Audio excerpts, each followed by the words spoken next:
Welcome to Greater Grace Church, Hyderabad. This is the teaching on intermediate foundation classes, and today's teaching is assurance of salvation. So, what is the meaning of assurance of salvation? What is the meaning? We know that when we learned about salvation, we know that we have to accept Jesus in our heart as our personal Savior, and we know that He gives us eternal security. We learn that once we are saved, we are always saved.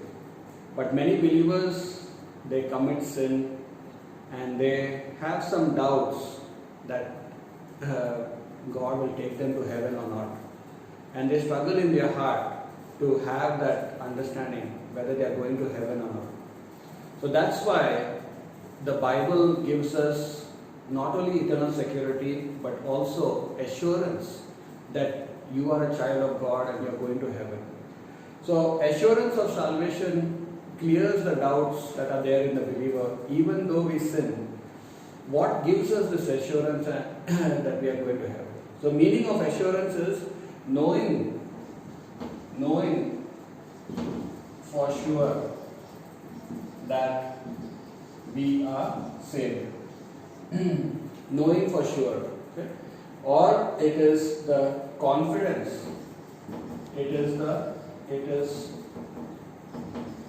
confidence of salvation. So we have this confidence in our heart that even though I am perfect or imperfect, I have my salvation secure. I have this confidence, right? So we will see what gives that confidence. But first you must understand the meaning of assurance. Okay? So assurance means God is assuring you. He is guaranteeing you certain things that you will not be lost.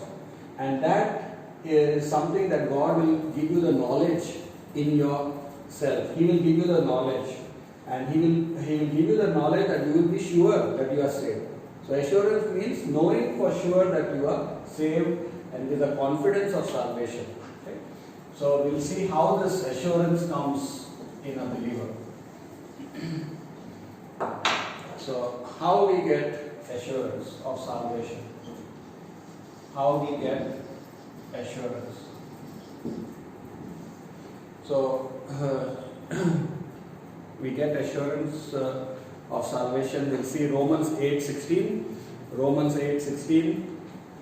It says here, the Spirit itself beareth witness with our spirit that we are the children of God. So Romans 8:16 says, the Holy Spirit bears witness with our spirit that we are the children of God. Okay? So we get assurance by the inner witness of the Holy Spirit.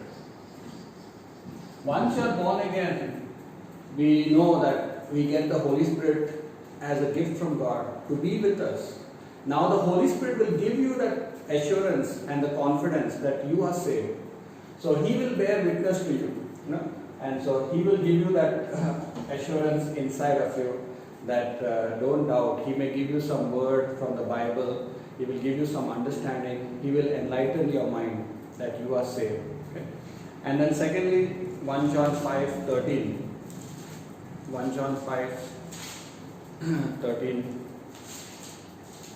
Here it says that these things have I written unto you that believe on the name of the Son of God, that ye may know that ye have eternal life, and that ye may believe on the name of the Son of God.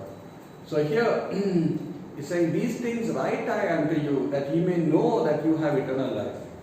So in 1 John 5:13, we get assurance from believing the Word of God. Okay. So by believing these things I have written unto you, John is saying, that you may know that you have eternal life. So assurance is having knowledge, and that knowledge comes from what God has written. And God has written in John 3:16 that whosoever believes in his Son will never perish. So if you believe in the word of God, then you will get assurance automatically. You don't have to doubt, because this is God's word. This is the will of God for your life, for going to heaven. Believe in John 3:16, John 10:28. Many eternal life promises are there in the Bible. Believe in that. Right? So you have to choose to believe in it and not doubt it. That will give you confidence that God has said it, that I am his child, I am going to heaven. So that will not make you doubt. And then 1 John 5:10, it says here, he that believeth on the Son of God hath the witness in himself. He that believeth not God hath made him a liar, because he believeth not the record that God gave his Son. So here, he that believeth on God has the witness in himself. So the next thing, God gives us the witness. The Heavenly Father himself will give you the witness that you are his child, right? Just like a child will ask, Daddy, can you prove that I am your child? Then the daddy will show the birth certificate of the child. He will tell the story. You were born in this hospital, you were born at this time, and there were so and so situations when you were born. And so the daddy will give you the confidence and understanding. The same way you ask the Father, and he says, here it says, he that believeth on the Son of God has this witness in himself. So as you believe in the word of God and believe in Jesus Christ, the Father will give you witness himself, because he is your Father. It's his duty to give you the witness and the assurance. Okay? You talk to him. You have some doubts about your salvation, talk to the Father. He will clear your doubts. Just like a father will clear, earthly father will clear the earthly child's doubts. Okay? So this is how we get assurance. Holy Spirit will give you, and the Word of God also will give you, and God the Father also will give you the witness. It is like the whole Trinity will give you witness, okay? Because Jesus is called the Word of God. The Holy Spirit, Jesus Christ, the Word, and the Father, they all will give you witness that you are going to heaven, because they love you. Then, so now we will see why believers do not have assurance. Why believers do not have assurance. Why these believers, they do not have the assurance? 1 John chapter 5 verse 11 and 12 it says, and this is the record that God hath given us eternal life, and this life is in his Son. He that hath the Son hath life, and he that hath not the Son of God hath not life. So here, believers don't have assurance, is maybe they have not really accepted Jesus in their heart. Okay? So here John is saying, if you have the Son, you have life. He that hath not the Son of God hath not life. That means they have not truly accepted Jesus Christ. Not truly accepted Jesus. Right? So they are just namesake Christians, religious Christians. They are talking about Jesus. And there are many people who call themselves Christians, but they are not really born again Christians. If you ask them, if you die today, will you go to heaven? They say, maybe, it is up to God to take me. If my good works are more, I will go to heaven. So they cannot tell you confidently that they are going to heaven, because they have not truly accepted Jesus in their heart. Or maybe they are not going to the right church, right? So they don't have, some people don't have a Jesus Christ in their heart. And then Hebrews chapter 4 and verse 2. Hebrews chapter 4 and verse 2. For unto us was the gospel preached as well as unto them. But the word preached did not profit them, not being mixed with faith in them that heard it. So everyone heard the gospel, here the writer is saying. The gospel was preached to us and to them, but they did not mix faith when they heard the gospel. So the reason people doubt their salvation is that they don't mix faith. Do not put faith in God's promise. God has promised eternal life. You have to put faith in that promise. So I can't help you in that area. You need to ask God to give you that measure of faith. You should not doubt what God has said. You should work on your faith. You should improve the quality of faith by casting out doubt. You believe in the Word of God and accept the witness and the revelations of the Holy Spirit given to you and the teachings of the church and the Bible. Accept that. Put faith in it. So otherwise it does not profit you. So the Word did not profit them, not being mixed with faith. Right? So mix faith in what you hear about your salvation, and then you will go to, you will get assurance in your heart. Then Revelation chapter 12 and verse 10. Revelation 12 and verse 10. Here it says that. And I heard a loud voice saying in heaven, now is come salvation and strength and the kingdom of our God and the power of his Christ. For the accuser of our brethren is cast down, which accused them before our God day and night. So here, people doubt their salvation because they listen to the accusations of the devil. So the accuser of the brethren, who accuses them day and night, the devil is putting some thoughts in your mind to accuse you. You are not worthy to go to heaven. Look what you did yesterday. You dishonored God. You did not glorify God. So many things God is telling you to do. You are a lazy person. You have many sins of omission. You have omitted many sins in your life. Do you think God is going to take you? God has not forgiven you. God is grieved with you. So the devil will accuse you directly or through evil people, ungodly people, will come to you and say you're not right, your life is not up to the mark. So our life is not up to the mark, but Jesus' life is up to the mark. We go to heaven because of Jesus in us, right? And so we have accepted Jesus. So don't listen to the accusations of the devil. People listen to his accusations and they get troubled and they have no confidence of going to heaven. That is some error. Okay. And then Hebrews chapter 10 verse 19 and 20. Hebrews chapter 10 and verse 19 and 20. Here it says that having therefore, brethren, boldness to enter into the holiest by the blood of Jesus, by a new and living way, which he hath consecrated for us through the veil, which is to say, his flesh. So here in Hebrews 10, 19, 20, having boldness to come to God, which he, because of the blood of Jesus Christ, he's saying, you can come to God because of the blood of Jesus Christ, because he has broken his flesh, he's saying. Here, so this is a person who has died for you. Jesus Christ has died for you. This is the finished work of Christ. He has made a way for you to approach the holiest, it's saying here, through his blood. So, no understanding of the finished work. No understanding of the finished work of Christ.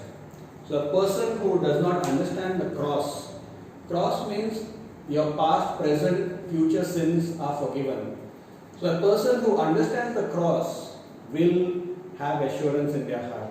But a person who does not understand the cross, they will doubt their salvation, and because they will condemn themselves for their sins and for their backslidings and for their blasphemies against God. They will condemn themselves and they don't realize everything has been paid for by Jesus Christ on the cross.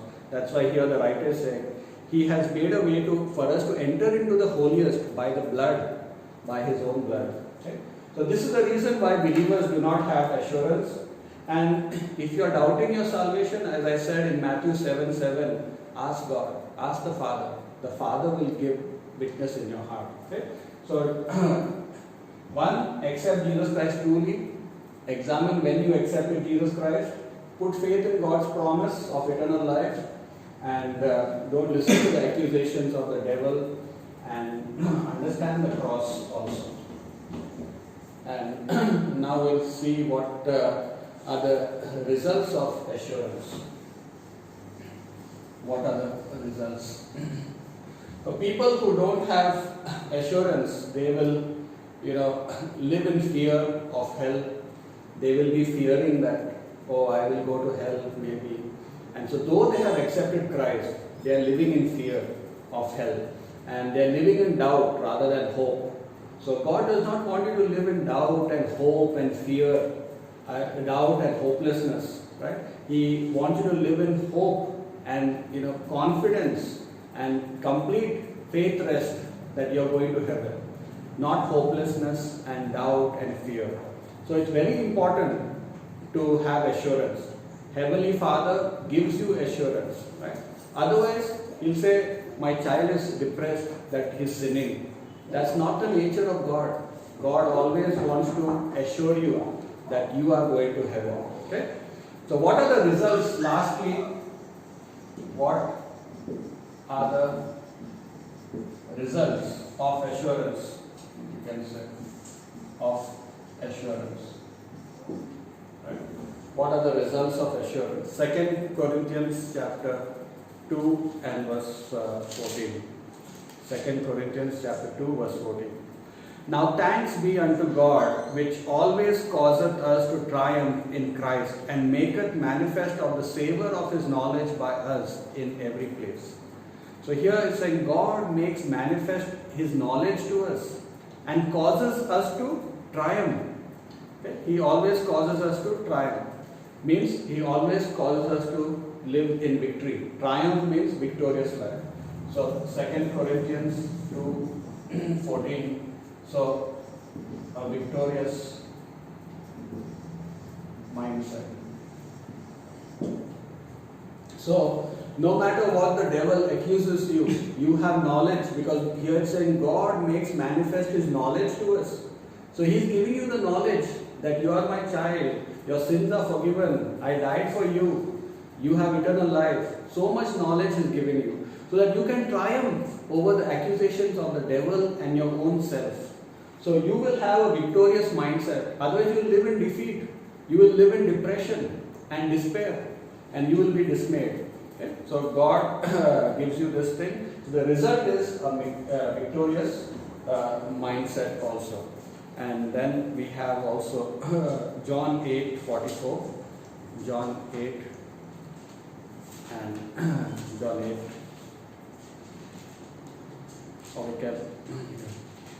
Or we can see 1 John 5:10. 1 John 5 and verse 10. 1 John 5 and verse 10.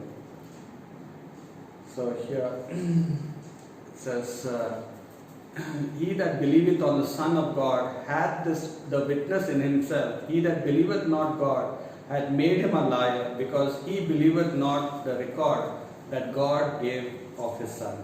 Okay. So here, he that believeth on the Son hath this witness himself. Okay. So here, fullness of trust. So believing means you have to trust somebody. So when you trust somebody, then you know that that person is able to take care of you. Then only you will believe. So when you believe, you are trusting in that person. So God gives you that knowledge, so that now you can trust in him. God is saying, I am the omnipotent God. Do you believe in me? So behind believing, in order to believe, you must trust him. You must trust his word. So the believer who trusts God, they will continue trusting God for all the time. If you cannot trust God for your salvation, you cannot trust him for your earthly life also. That means he will not be faithful to you in your earthly life also. Right? So trust in God. So assurance, the result of assurance is trust in God. Because you trust him to take you to heaven, Now you can trust your whole life to Him as you become a follower of Him. You can trust Him to take care of you, to provide for you, to help you, to care for you, to heal you. He can take care of you in many ways. Okay? And then 1 John 3 verse 20. Here it says, and we know that the Son of God has come and has given us an understanding that we may know Him that is true, and we are in Him that is true, even in His Son Jesus Christ. This is the true God and eternal life. So here it says that we know God has given us an understanding, and we know the true God, even Jesus Christ. Right? So here 1 John 3 and verse 20. So we know knowledge of Son of God. We get to know God more and more better through having assurance. So once you know that Jesus Christ died for you, now you know how much what is His character on the cross. And now you will get more and more knowledge about Jesus Christ. Because you believe in the Son of God, here it's saying, He has given you an understanding, and now you know the true God, that is Jesus Christ. So now you will get to know more and more knowledge of assurance. Because if you start doubting your salvation, then how can you become into the character of Jesus Christ as a follower? You cannot. Because you're doubting Him whether he cannot take me to heaven. So why should I follow Him? Why should I become like Him on earth? Right? So that's why assurance is very important. And the result of assurance will give you knowledge, more and more knowledge about Jesus Christ, so that you can become like Jesus Christ. Right? And so assurance of salvation will make you be filled with thanksgiving and worship of God, thankfulness for His faithfulness in your life. Many results are there. These are just few results. You'll love to worship God in the church. You'll be loving to raise your hands and thank God. If you're doubting your salvation, how can you praise God in the church? How can you sing songs? Right? You will be so happy over your situation. You will have a victorious mindset. My God has taken care of my sins. He will take care of my self-life also. And He'll take care of every detail in my life. Not only my sins, my details in my life, He'll take care. I will be a victor. I trust in Him.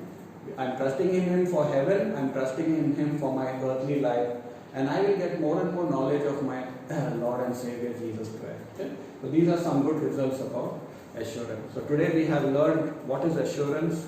It is a knowledge that a person is certain, sure that they are saved forever. It is a confidence the believer has in them, which is given to them by God. The Father, the Son, the Holy Spirit, they all of them give the confidence, assurance through the Word of God and through the inner witness also. Okay? So don't doubt it, but mix faith with what God has said, and you will be having not only confidence, but you will become a victor, and you will be full of trust in God, and you will be a joyful Christian. Thank you.